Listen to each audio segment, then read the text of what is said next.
We're here with Amantha, who has interviewed every single world-class work expert in the world. She's giving us 8 of the greatest things she has ever heard these experts tell her that are going to make not just your work, but your life better.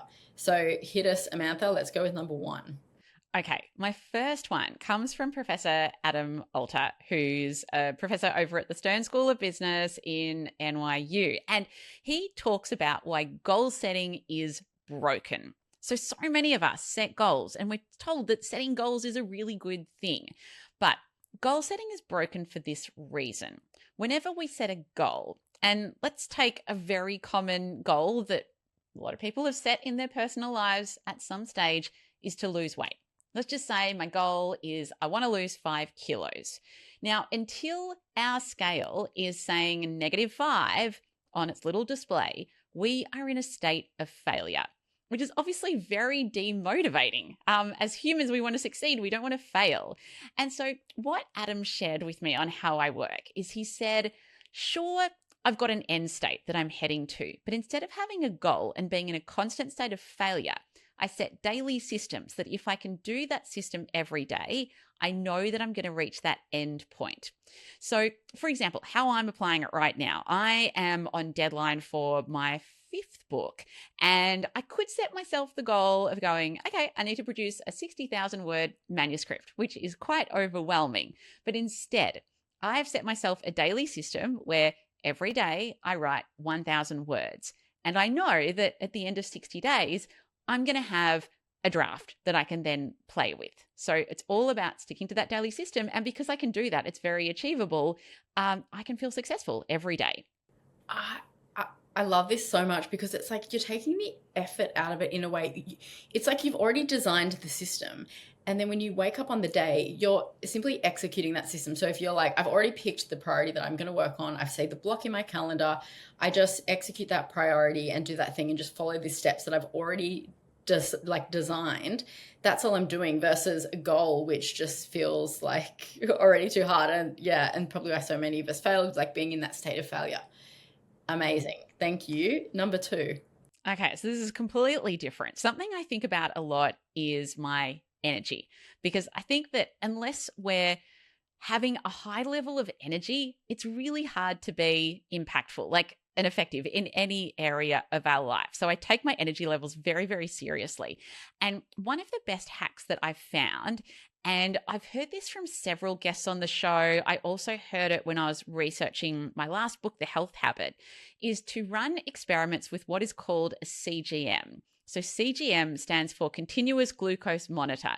And unless you are diabetic, you probably don't know what I'm talking about. So what it is, it's a medical device, but you can get it from a chemist. So anyone can access one. How much does it cost? They're about $99, I think, for the device. It's about $100, and that hooks up to an app as well. What it is, if you imagine a table tennis ball squashed, that's about the size of it. And you stick it on the back of your arm, like on your tricep. And it's got a needle, a very fine needle that pierces through your skin, which sounds painful to apply, but trust me, it's not. And I hate needles.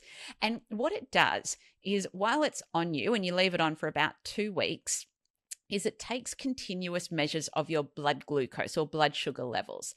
Now, why this matters is that I'm sure, Soph, that you've had the experience where after lunch, your brain feels like mush and you could have like a little lie down. Yes. Really get tired. I'm like, I need to have a nap. Yes. Yeah, very, very common. And what is typically happening if you were to look at your blood glucose levels is you've probably had a spike in your levels after lunch and then you've crashed and your energy will essentially match what is going on with your blood glucose levels. So where wearing a CGM and doing a CGM experiment is great is you can start to experiment with different food combinations, because some types of food combinations are going to spike you and then crash you and be really bad for energy, and others are going to be really good for your energy. And the thing is, it's different for every person. So there's like the idea that we shouldn't eat white bread because that's high GI. It is a myth. For some people, we'll sustain our energy perfectly fine after having, a white bread sandwich. For other people, we will crash. And so what I do I do this about 1 or 2 times a year, is I will spend 2 weeks wearing the CGM, tracking my blood glucose levels and experimenting with different food combinations to see which ones sustain my energy the best. Oh my God, I love this. I really like the word experimenting. I am going to do this. Number 3. So this is something that I've had recommended to me again by a few guests. Definitely Cal Newport, who's probably most well known for writing the book Deep Work, who's amazing. I know he has recommended it, as have several others. Is when I am trying to change my habits, I try to redesign my physical environment to support the habits I'm trying to build. So, for example, I don't think that there's people listening that are like, I wish I was on my phone more often. I wish I would get even more distracted by my phone. No one really thinks that, right? A lot of us are trying to reduce the amount of time that we spend on our phone, the amount of time that we spend glued to TikTok or Insta or whatever. But the thing is, if you think about like a typical 24 hours in your life, Soph, how many hours do you reckon your phone is more than arm's reach away?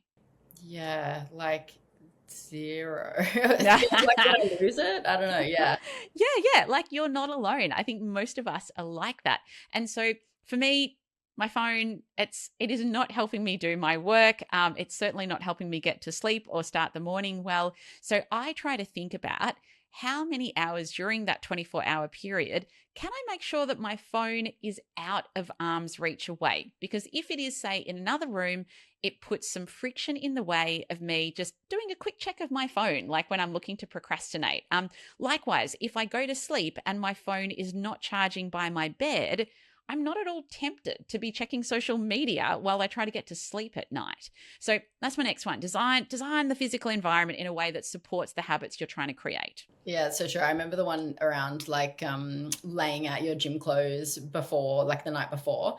And even just, I heard one the other day around, a lot of us get the Sunday scaries with work. And if you sort of lay out your work outfit the night before and it's kind of all ready to go, you're minimizing that friction in the morning. Your physical environment is actually sort of supporting you then in getting out the door.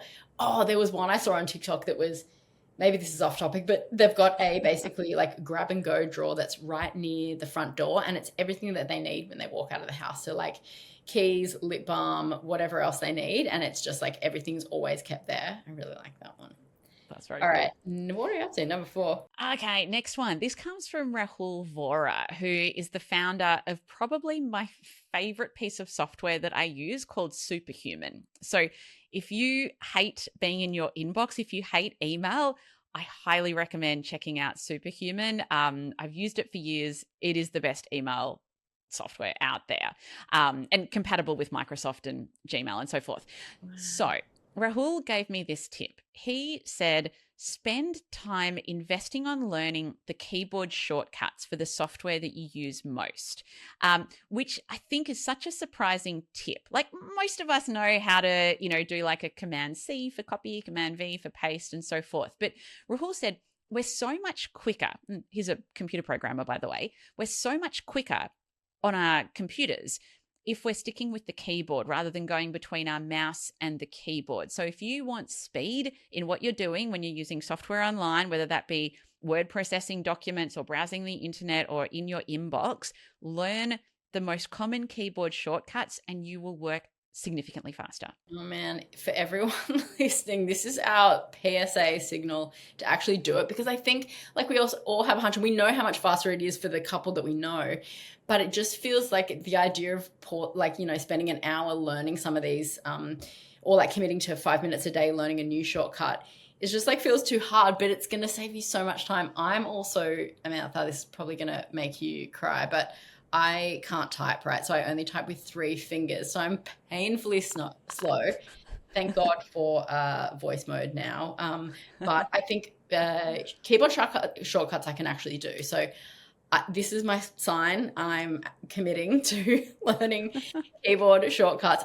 We'll actually share some of our favorite ones in the newsletter as well. Yeah, just start with one a day. One a day, so actually, easy. I want a list of your favorite ones. We'll put that in the newsletter. Yeah, I'll send that over. All right, what are we up to? 5? Number 5, I think, yes. Yeah. Okay, so Okay, we talked about favorite software. I lied. This is equal favorite. So loom.com, Loom. This is gold. So I hate meetings. Soph, I assume you're the same. Do you hate meetings? Yep. Yeah, for sure. They suck. There's too many of them, although not in Inventium because we've eliminated most of them.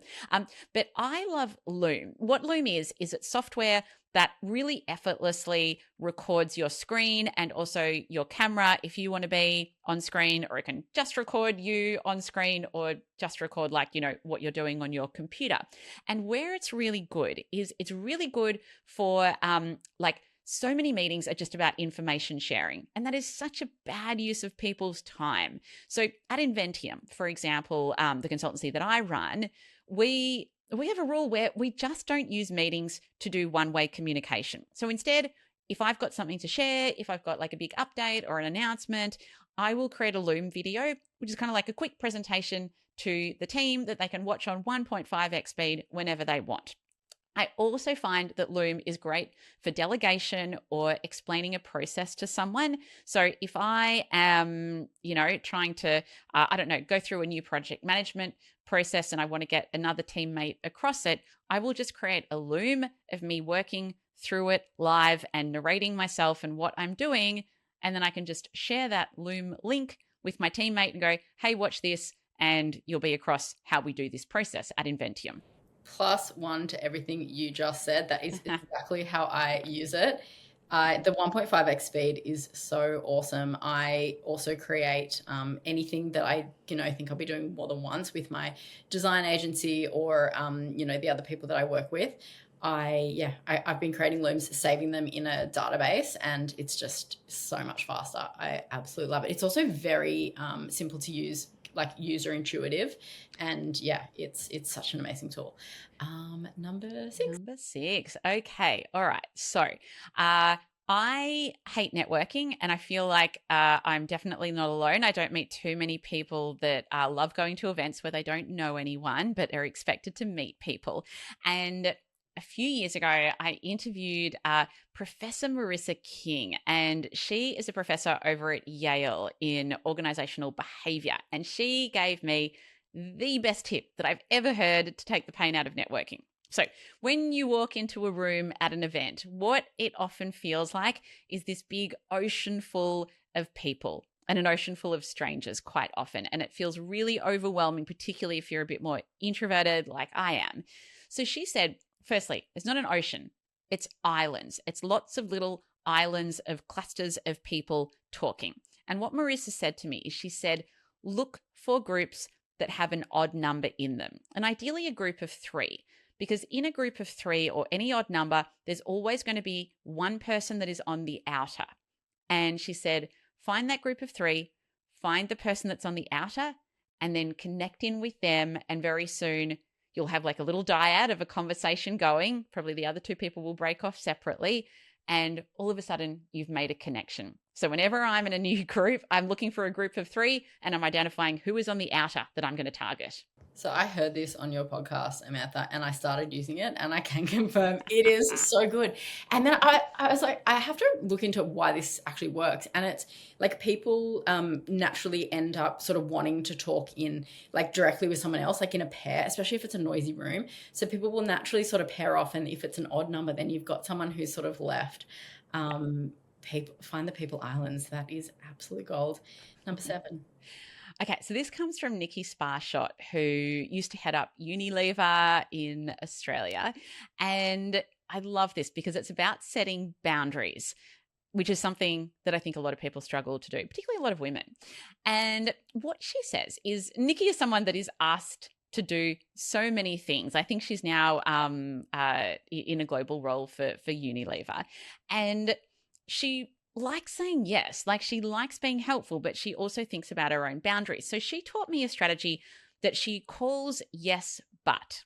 So when she's got a request made of her, she will generally default to yes, but then she will give it some constraints or some boundaries. So it might be, yes, I can do this presentation for you, but I can only do 15 minutes and then I have to run. So it's thinking about how can you say yes? Because I think we all want to be helpful, But the but is, what are the boundaries or constraints that we're going to put around that? That's actually so simple, and I can immediately imagine myself using that. Even if the boundary is like, I can't, like, yes, but it's going to be in 3 months' time. Or actually, I realized someone did this to me the other day, and it was so smart. I asked someone for something, like, can I have a coffee with you? And he said, yes, but can you share 3 bullet points around what it is that you actually want to cover? And then when I actually came to like figuring out what I wanted to ask, I was like, I don't actually need to bother this person. I was like, don't worry about it. It's all good. So that's a very smart strategy. All right. Number 8, Amantha. Okay. Final one comes from Gretchen Rubin, who I love. I love her work all around happiness. The Happiness Project is one of my favorite books of all time. Yeah. So I was very excited when I had her on How I Work, and she talked about a hack around gratitude, because I think we all know, yeah, we should be grateful and we should maybe keep a gratitude journal or something like that. But quite frankly, it's all just too hard. So she says, how can you think about linking gratitude into daily behaviors? And the best hack I got from her was, can you change your computer password so that it is a phrase or a sentence that when you type it out, it makes you feel grateful? And obviously I can't share what mine is. That would be a bit of a security issue, but I love that, because whenever I type in my computer password, I'm like, that makes me feel really good, because it's reminding me one of the things that I feel grateful for. So smart. My computer passwords right now are based on books I'm reading, but I like this gratitude one. I'm going to switch that. That's good.